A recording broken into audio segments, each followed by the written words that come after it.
One other industry that I think of a lot with this is tech. And since this is a tech newsletter too, I figured I'd ask a question or two about that. Yeah. You know, there was another piece I did when I worked in the Bay Area after Roe vs. Wade was overturned. And I was struck by how a lot of the big tech companies all came out and said, we're going to protect the reproductive rights of our employees.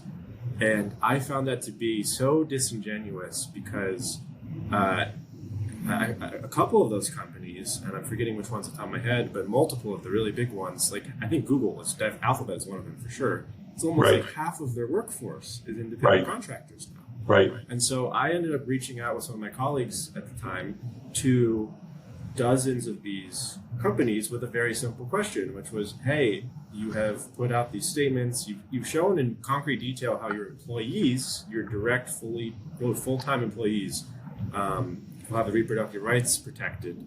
What about your contractors? Many of whom are in states like Texas, where there are no reproductive rights at this point. Right. And I got almost zero responses. Right. Almost none. And so that's just one example, but I am curious what insights you might have around the tech industry and how it too is really being taken over by contracted work. Right.